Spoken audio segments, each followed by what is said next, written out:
So I don't know how much you can say, but where are you in terms of perhaps interest in getting one or two players back after last week? Yeah, we're still assessing as we go through the week. We've still got some bumps and bruises and ones that we've integrated into training, and then there's ones that have not done a lot at all. So yeah, we're still kind of unsure exactly what the squad will look like, but we're assessing as we go. Are you in a position where anyone's definitely back, do you think? Yes, there's one that is definitely back. But I can tell you're playing some games with Barrow here. So well, no, obviously I don't want to, name my team now or even name my squad. But we are at a stage where we are assessing as we go. Every day seems to paint a different picture. So we're kind of, in the middle of that at the moment. So we've got another day of preparation to go. So hopefully come tomorrow morning, by the time we travel, we're going to train on the way. We'll know exactly where we are. Is there anyone who's sort of been on the edge of things who sort of pushed their case for you last week, do you think?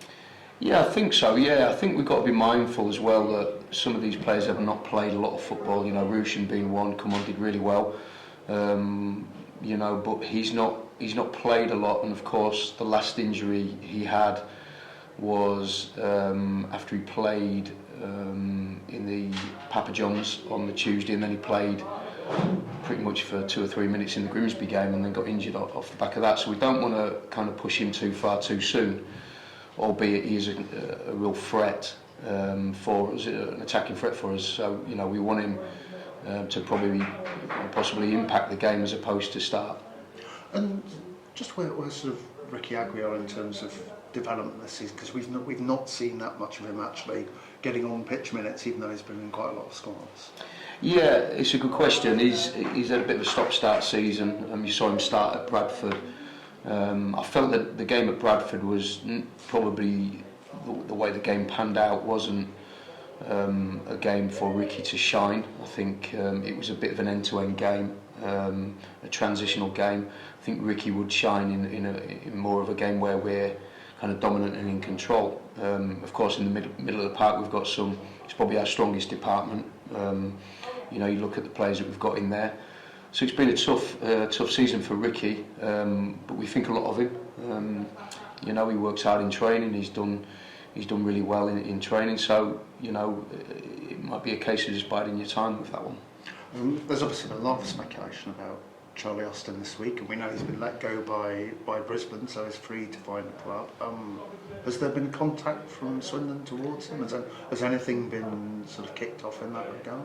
Well, there's obviously been a lot of speculation on that, and I think we're obviously in December still, so we're not kind of at that point where I can discuss openly with yourselves about what we're looking at and what our targets are. I think he's obviously been a very good player throughout his career, but I'm not at that point where I can discuss where we are with that.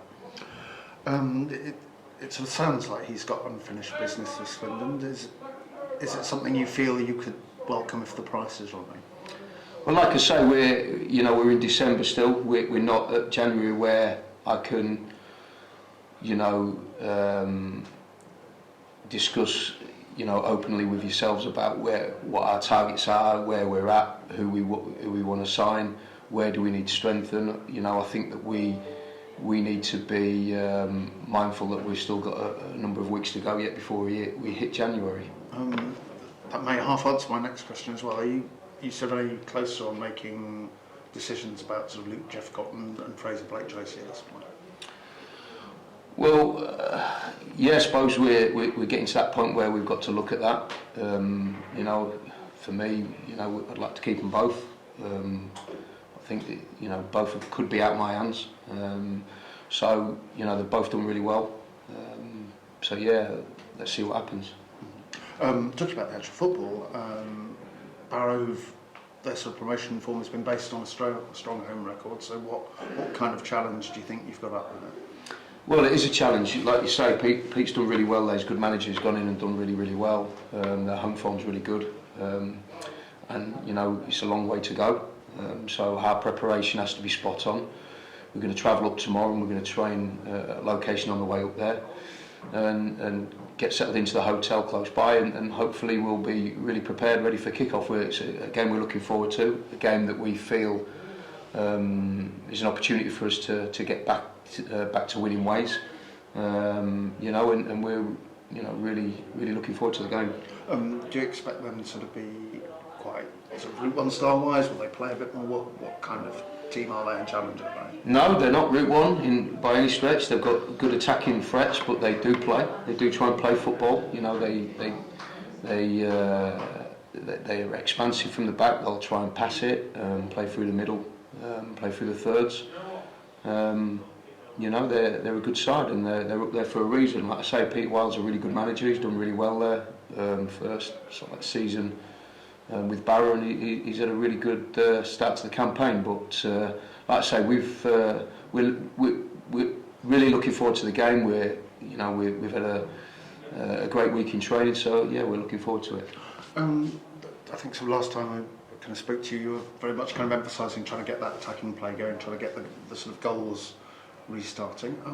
How concerned are you that work you've done on the training ground hasn't kind of come through in performances and goals?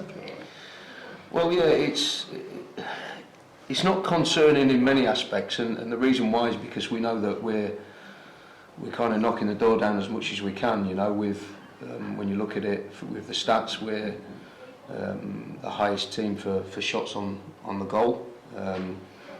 We've got the most touches in the opposition penalty box in the whole division. So in terms of getting kind of up to the final third and being in and around it, we're up there with the best in the league. But actually getting it across that line and into the net has been obviously a challenge for us. Obviously we're working very, very hard on it. We're mindful of it. We've spoke about it. We're working extremely hard on the training ground to make sure that we try and be more aggressive, make sure that we're calmer in front of goal, to have that composure in front of goal, to be less anxious when we get into that final third. But it's not from the want of trying. The players have been outstanding on the training ground, and let's hope that we can take it onto a pitch on a Saturday. Is it a bit of a decision-making thing? Is it maybe you're finding defences that are, there are lots of players and they're blocking lots of shots, so why do you think that number of shots isn't getting converted so much into shots on target and goals? Well, I think it's an element of two or three things. I think our decision-making needs to improve at times when we get in that final third. Like I say, I think we need to have a bit more composure in front of goal, and I think there's been times when we should show more aggression in front of goal. And if we add them three things to the mix, I think that there'll be goals for sure.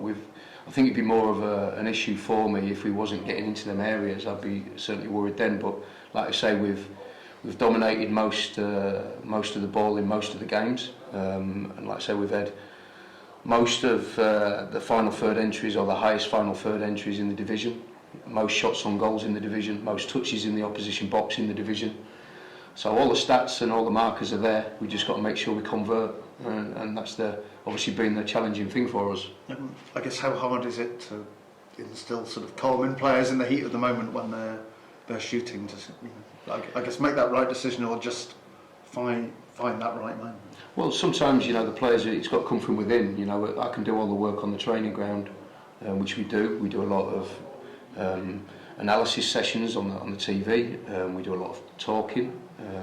We do a lot of work on the tactics board, and we do a lot of work out on the training ground, like I say. But sometimes it's got to come from within the players. They've got to find that way of putting it in the net. Good luck. Thank you. Thank you.